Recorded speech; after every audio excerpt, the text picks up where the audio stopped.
Hi everyone. I'm first gonna apologize for the last video I put.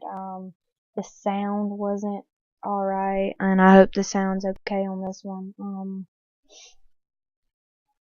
Next thing I want to say for sorry for the way I look. It's been a long weekend, and I'm getting pretty tired of my hair, so I just put it up in a ponytail. Um, I first want to say that this video, if you're one of the kids that make fun of me, this video may open your eyes about what I go through. Because this video is going to be basically my life story. Um, I hope that I don't get any hate comments or anything.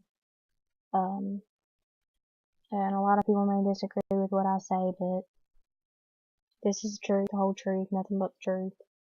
And if you're close to me, this would probably explain the reasons why I am the way I am. I was born August 6, 1999. I'm 16 years old. I live in Georgia. I'm not gonna say any personal comments on here because it's YouTube, everyone can see it. I have bipolar, ADD, ADHD, mental depression. I guess because of all the things I've been through growing up as a kid. One of the things I can remember that happened to me in pre-K is that I would have high school kids take scissors and cut my hair. So that's why my hair was so short when I was a little kid. I'd come home with bruises and scratches and black eyes or messed up spots everywhere on me. I can remember a time in pre-K when this boy had brought like chocolate chip cookies in this like plastic thing like you get like at Walmart or some stuff, and everyone was sitting on the little carpet that's in some pre-K classrooms, and he was giving them all out, and I was last. And when they got to me, there wasn't any more, and the teacher was like, "Oh well, you're miss out." My teacher didn't care. Kindergarten, I had to go to the bathroom. The teacher wouldn't let me go. She said, "If you go, you're gonna get written up."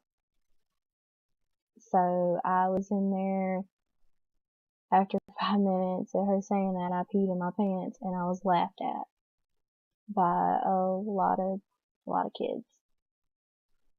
First grade, my school took a trip to Atlanta, and I was the only kid in first grade that didn't get to go. I failed first grade, and I wasn't in a homeroom classroom.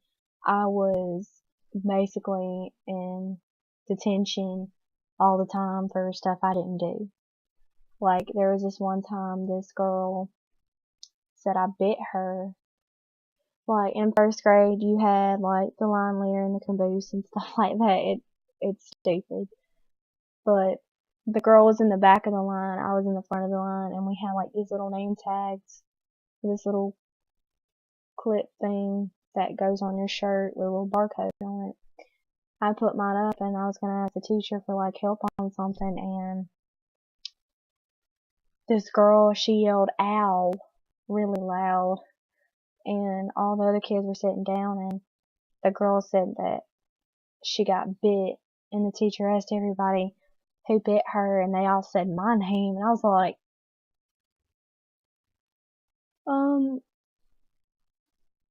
how? Like, I don't have, like, superpowers. But I was always in and out of the principal's office, and at that school they have, like, a wooden paddle about yay long with holes in it, and I was basically the one to get it most of the time. And they didn't have anything to say about it.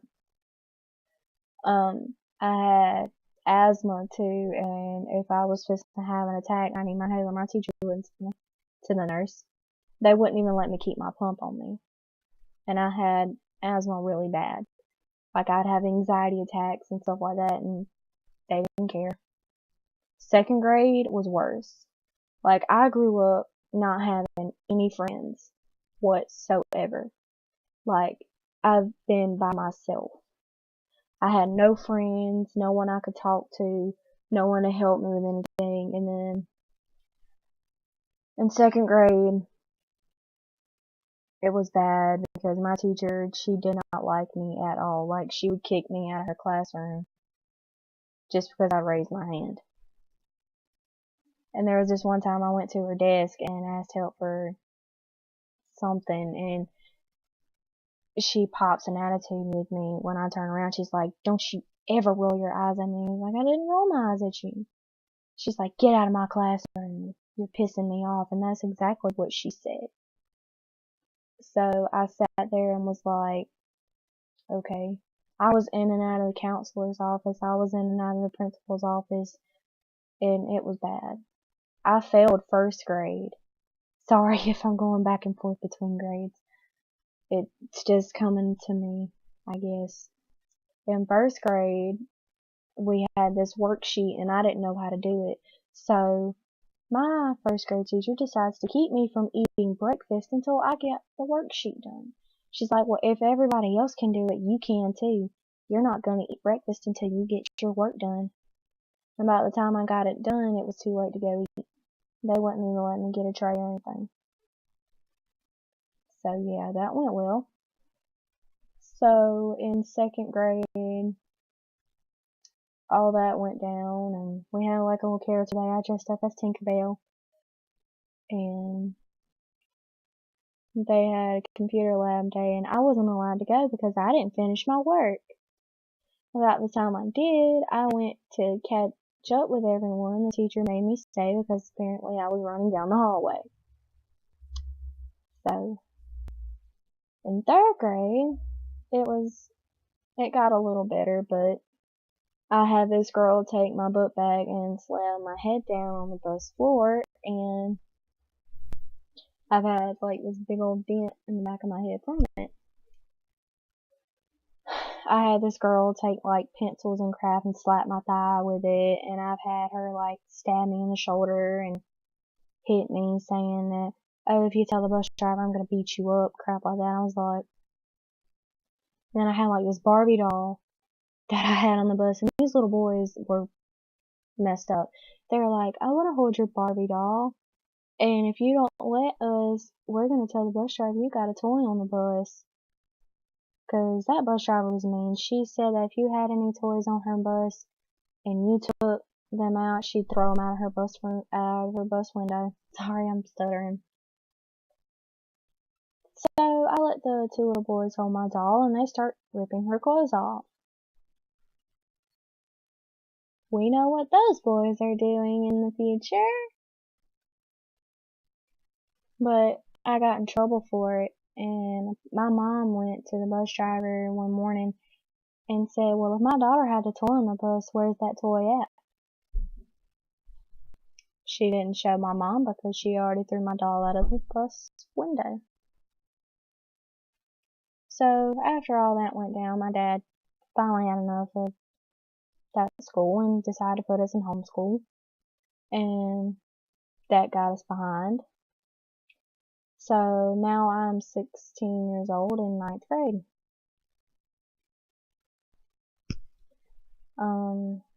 That didn't go so well for me. And then we moved to another school after 2 years, and it was going pretty well up until kids started calling me a boy, or started saying I smelled bad, or stuff like that. And I still didn't have any friends, and the friends I did have, they were kind of backstabbers. And that was where I met my first love. The biggest mistake of my life, because he just used me. He was always asking me for that one thing. I was like, no, no. And I tested him. I said, "If you go back out with me, I'll let you do this." He's like, "Okay." So he left the girl he was with and came to me and tried. I was like, nope. Nope. And 2 days later, he left. So there went that. And that happened 4 times.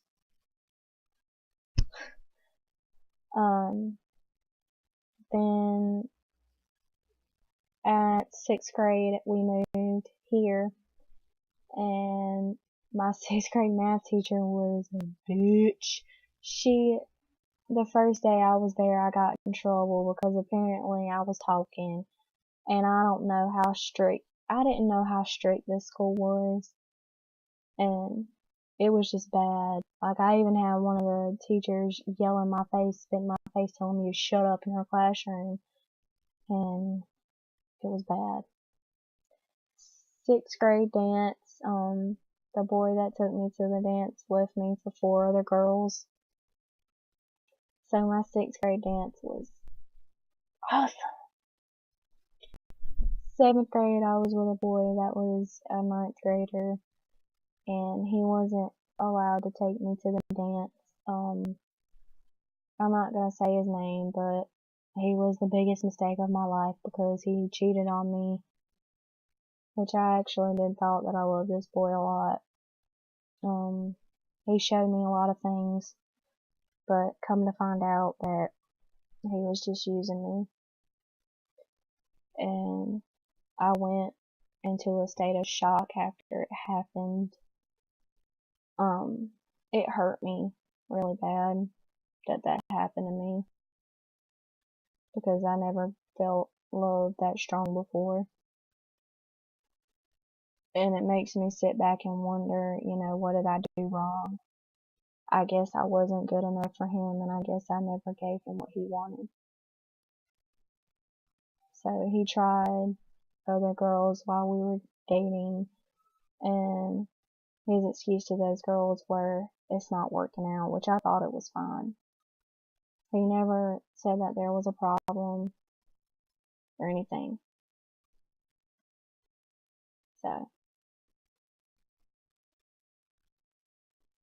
I met the love of my life now through my ex-boyfriend, and we may have our ups and downs, but he is the best thing that's ever happened to me for a year and 5 months. I just want him to know I am the way I am because a lot of things that have happened to me in my past, and I know that I shouldn't reflect on things that have happened to me, but the way my mind is that I think about my past a lot, and it bothers me because I think about what happened to me. And it is a problem, whether people believe it or not. I do have a problem. And my problem is trust. Like, I've been raised not to trust anyone. I've been hurt. I've been used. I've been beat down. I've been called so many things. And I have low self-esteem a lot. Like, I don't think I'm beautiful. I think I'm the ugliest person on the planet. I think I'm fat. I think I'm stupid. There was even a time I got sent to Greenleaf because Greenleaf is a mental institution, everyone. Because I wanted to end my life because I felt worthless. And I felt like sleeping forever would be the best thing that could ever happen to me because I wouldn't feel pain anymore. But apparently it helped me, but it didn't. I was on medication, but I'm not now. I'm not on any medication anymore. I've been clean from cutting for 3-4 months now.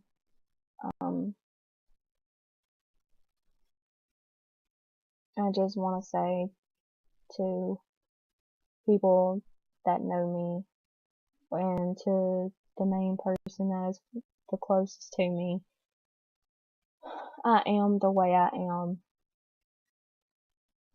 I've been this way for 16 years, and it's gonna take more than a year or two just to change the way I am. I'm stuck this way until I adapt. Because I have so many people that have hurt me and are hurting me. Like, I'll go to school and I'll get made fun of and shit. I know that there are a lot of kids out there that have it worse than me. I understand that.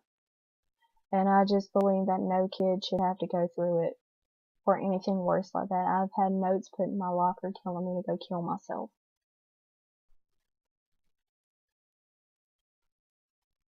So, yeah. The only reason why they know that it's my locker is because I have a sign on my locker of a friend of mine that committed suicide. And that sign is not coming off my locker for anything.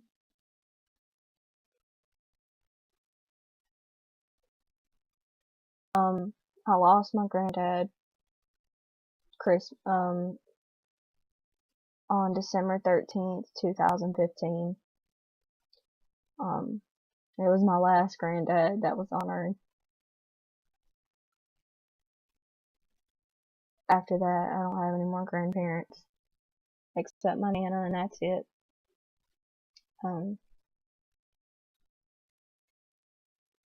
I try to be here for everyone, and I try to be tough for everyone, but I look at myself and I'm not tough for myself. So, I guess I gotta change that. I guess I need to focus more on myself than others. But my body's not gonna do that, and my mind's not gonna do that, neither is my heart, because I'm very tenderhearted, and I'm here for every person, even if you're mean to me. If you've been mean to me and have done me wrong, I'll still be here for you. Because I'm not gonna stoop so low as to be cruel and hateful like you are. So if you don't like me, that's okay. I get it. There's a lot of people that don't like me. Get in line. If you like me and think I'm a cool person and a cool kid, thanks. I appreciate it. But I'm sorry this video is long. Just wanted to get some stuff out there. Get some stuff off my mind, and maybe somebody can give me some advice or help me out. I appreciate it. Thanks, guys.